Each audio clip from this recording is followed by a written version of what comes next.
Friends, आज हम 10th class का सेकंड चैप्टर स्टार्ट कर रहे हैं। 2.1 करेंगे, एक्सरसाइज नंबर 2.1। तो 2.1 में आपको कुछ ग्राफ दे रखी हैं। ग्राफ के जरिए से आपको ये बताना है कि पोनिमल्स की वैल्यू कितनी निकलेंगी। आपकी जो पोनिमल्स होती है ना, जीरोज, पोनिमल्स में आप एक्स की वैल्यू फाइंड आउट कर देते थे ना, जो आपने 9th क्लास में किया है। तो आपको 2.1 में यही देखना है कि ग्राफ के जरिए समझना है कि पोनिमल्स की वैल्यू कितनी निकलेगी, यानी कि आपके शून्यांक कितने निकलेंगे, जीरोज कितने निकलेंगे। ठीक है, ये क्या होता था, आप इक्वेशन देख के तो बता सकते हो। एक्स स्क्वायर गिवन है तो आपके कितने शून्यांक निकलेंगे, 2 निकलेंगे। आपको सिंपल एक्स गिवन है तो आपको पता है कि एक आंसर निकलना है सिर्फ। अगर एक्स की पावर 3 है तो आपको पता है कि इसके 3 आंसर निकलेंगे। ठीक है, वही आपको इसमें समझना है, ग्राफ के जरिए समझना है कि कितने आपके आंसर निकलेंगे। ठीक है, तो आपको क्या गिवन है, क्वेश्चन में आपको गिवन है, first question y equal to polynomials of x given है, यानी कि y गिवन है किसी। ठीक है, y आपको बताना है, पोनिमल्स ऑफ x बताना। ठीक है, तो कितने आपके आंसर निकलेंगे ग्राफिक तरीके से समझने आपको।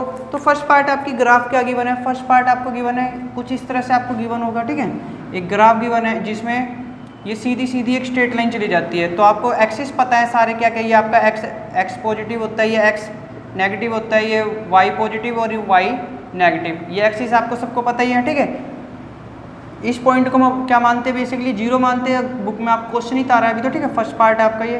तो आपको ये बताना है कि इसमें वाई के लिए पोलिमल्स की वैल्यू कितनी निकलेगी, जीरोज की वैल्यू कितनी निकलेगी, शून्यांक कितने निकलेंगे।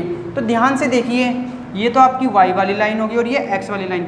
ये वाली लाइन y पे x पे कितनी बार टच हो रही है, ये जो रेखा गई हुई है ये वाली x पे टच हो रही है, कहीं पे भी टच नहीं हो रही है, यानी कि इसमें कोई भी सोल्यूशन नहीं निकलेगा। ठीक है, जब तक वो x वाली लाइन को क्रॉस ना करे या टच ना करे, जब तक उसमें कोई ना कोई, इसमें एक बार भी उसने क्या इंटरसेक्ट नहीं करा x वाली लाइन को। ठीक है, इसलिए इसमें एक भी अपना शून्यांक नहीं होगा। ठीक है, यानी कि इसका कोई आंसर ही निकलेगा। ठीक है, फर्स्ट वाले पार्ट में कोई भी शून्यांक नहीं है, जीरो आंसर है सीधा सीधा। ठीक है, इसमें कोई भी आंसर नहीं निकलेगा। ठीक है, तो सेकंड पार्ट करते हैं। सेकंड पार्ट में आपकी ग्राफ क्या गिवन है, सेकंड पार्ट की ग्राफ आपको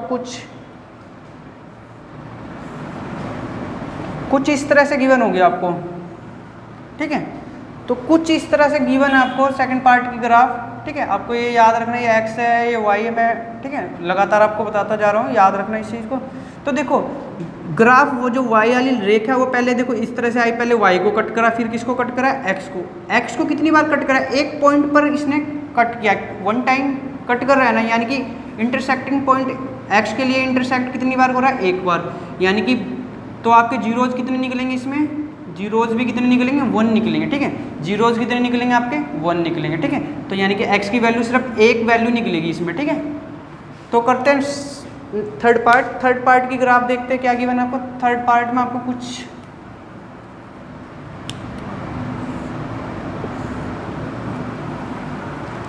थर्ड पार्ट में देखो ग्राफ कुछ इस तरह से गई हुई है। देखो ध्यान से समझना, पहले ग्राफ ऊपर गई है, फिर थोड़ा नीचे आई, फिर ऊपर चली गई है। ठीक है, अब देखो x एक्सिस देखना है सिर्फ आपको, y एक्सिस को नोटिस नहीं करना, बस x एक्सिस देखना कहाँ कट हो रहा है। ठीक है, ये रहा आपका x एक्सिस, ये y एक्सिस।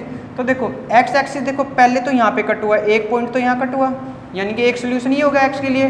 तो ऊपर गया, फिर y कटा, y को हमें नहीं काउंट करना है, तो एक बार ये कटा है। देखो दूसरा पॉइंट यहाँ कटा है, ठीक है, यहाँ पे इंटरसेक्ट हुआ है, और तीसरा यहाँ पे इंटरसेक्ट हुआ है, यानी कि कितनी टाइम्स ये इंटरसेक्ट हुआ, 3 टाइम्स। यानी कि इंटरसेक्टिंग पॉइंट कितने आपके, इंटरसेक्टिंग पॉइंट आपके कितने हैं, 3 है। यानी कि आपके जीरोज भी कितने होंगे, जीरोज भी कितने निकलेंगे आपके, 3। जीरोज को ही शून्यंक बोलते हैं, ध्यान रखना। ठीक है, शून्यंक। ठीक है, तो आपके इसमें कितने सोल्यूशन निकलेंगे, 3 सोल्यूशन निकलेंगे इस ग्राफ में। ठीक है, तो नेक्स्ट करते हैं फोर्थ पार्ट। फोर्थ पार्ट को समझेंगे ध्यान से, ग्राफिक। फोर्थ ग्राफ में आपको क्या गिवन है, कुछ इस तरह से गिवन है आपको। ठीक है, तो आपको ये बताना है इसमें कितने सोल्यूशन निकलेंगे आपके, कितने जीरोज निकलेंगे। तो बेसिकली आप बताएं कितने जीरोज निकलेंगे। देखो एक्स एक्सिस है ना ये, तो कितनी बार कट हो रहा है, एक यहाँ कट हो रहा है, एक यहाँ कट हो रहा है, यानी कि इसमें सीधे सीधे आंसर कितना आ जाएगा, 2 आंसर आ जाएगा आपका। ठीक है, तो ग्राफ को बस आपको ये देखना है एक्स एक्सिस कितनी बार कट हो रहा है, बस उसके अकॉर्डिंग आपको आंसर देना है। ठीक है, तो ये तरह आपका फोर्थ पार्ट था। आप करते फिफ्थ पार्ट। फिफ्थ पार्ट में क्या हो रहा है, आपकी ग्राफ कुछ इस तरह से जा रही है, पहले ऊपर गई, फिर नीचे आई, फिर ऊपर गई, फिर नीचे आ गई, ठीक है। तो देखो ग्राफ को ध्यान से देखिए कितनी बार कट हो रहे हैं, एक्स एक्सिस कितनी बार कट रहा है। एक बार यहाँ पे एक इंटरसेक्ट हुआ, एक बार यहाँ पे हुआ है, एक बार यहाँ पे हुआ और एक बार यहाँ पे हुआ। कितने टाइम्स हुआ? 4 टाइम्स हुआ। कितने टाइम्स हुआ? 4 टाइम्स। यानी कि जीरोज कितने निकलेंगे इसमें? जीरोज भी कितने निकलेंगे? 4 निकलेंगे, ठीक है। जितने इंटरसेक्ट होंगे उतने ही आपके जीरोज निकलेंगे, ठीक है। इतनी बात आपको समझ में आ रही है? चलो गुड। तो करते हैं 6th पार्ट, वो भी बड़ा ईजी है। तो 6th पार्ट में ग्राफ को थोड़ा सा जूम करके आप देख लेना। तो देखो कुछ इस तरह से ग्राफ की बना। आपको क्या करता है, ये पहले तो यहाँ से आता है इस क्वाड्रेंट से, फिर यहाँ पे थोड़ा सा टच होता है, टच होके फिर वाई एक्सिस को कट करता है, फिर अगेन थोड़ा सा टच होके वापस हो जाता है, ठीक है। तो आपको ये याद रखना है जब भी कोई टच होता है ना, सिर्फ एक ही बिंदु पे टच होएगा। ऐसा नहीं है कि 2 बिंदु पे टच हो रहा होगा, ठीक है। 2 बार, ये सिर्फ एक ही बार इंटरसेक्ट हो रहा है, एक पॉइंट पे ही टच हो रहा होगा, ठीक है। यानी कि देखो एक ये हो जाएगा, एक ये और एक ये, यानी कि कितनी बार इंटरसेक्ट हुआ? ये 3 टाइम्स इंटरसेक्ट हुआ है, ठीक है।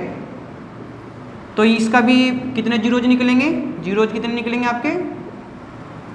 3 जीरोज निकलेंगे, ठीक है। तो आपको एक चीज़ समझा देता हूँ, ये इसका फ़र्क क्या होता है। आपको क्वाड्रेटिक इक्वेशन और लीनियर इक्वेशन के बारे में थोड़ा सा समझा देते हैं, ठीक है। कोई ग्राफ होती है आपकी, ठीक है।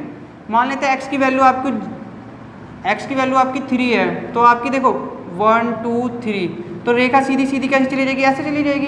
तो ये आपकी लीनियर इक्वेशन होगी। x की वैल्यू, x की लाइन को कट कर रहा है ना, 1 टाइम कट कर रहा है ना, यानी कि आपकी x की वैल्यू कितनी आ गई? आपकी 3 आ गई है। मान लेते हैं अगर आपकी x की वैल्यू x स्क्वायर गिवन है, आपको 9 गिवन है। x स्क्वायर कितना गिवन है? 9। अगर आप यहाँ पे x की वैल्यू फाइंड आउट करोगे तो क्या निकलेगी बताएं? तो x की वैल्यू क्या निकलेगी आपकी? √9, यानी कि प्लस माइनस का क्यूब स्क्वायर है ना, तो एक वैल्यू पॉजिटिव एक नेगेटिव, यानी कि +-3 निकलेगा। तो आप लॉजिक समझना, अगर आपको इसको ग्राफ में डिनोट करना है इस x को, तो देखो 1 2 3, ठीक है। 1 2 3, ये हमारे पॉजिटिव हो जाएगा और ये हमारे नेगेटिव हो जाएंगे। अब आपको ग्राफ में ये वाली वैल्यू पुट करनी है, 9x² की पुट करना है। तो कैसे पुट करोगे आप? बेसिकली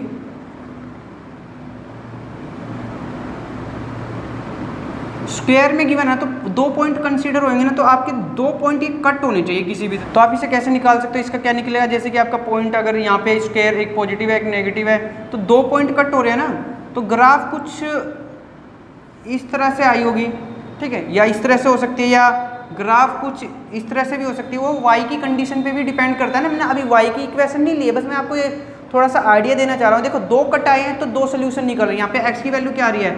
एक बार 3 आ रही है, एक बार -3 आ रही है। x की वैल्यू 2 सोल्यूशन निकले ना, 2 बार लाइन कट हुई है। जितनी बार लाइन कट होगी उतने ही सोल्यूशन निकलेंगे, बस ये समझाने की कोशिश कर रहा हूँ मैं, ठीक है। तो अभी मैं एग्जाम्पल के तौर पर आपको ये समझाया है। तो आज 2.2 आपको समझ में आ गई हो। जितनी बार वो एक्स एक्सिस कटेगा उतने ही आपके सोल्यूशन निकलेंगे, ठीक है। तो आज के लिए इतना काफ़ी है, बाकी करेंगे नेक्स्ट क्लास में। And thank you so much, मिलते हैं नेक्स्ट क्लास में।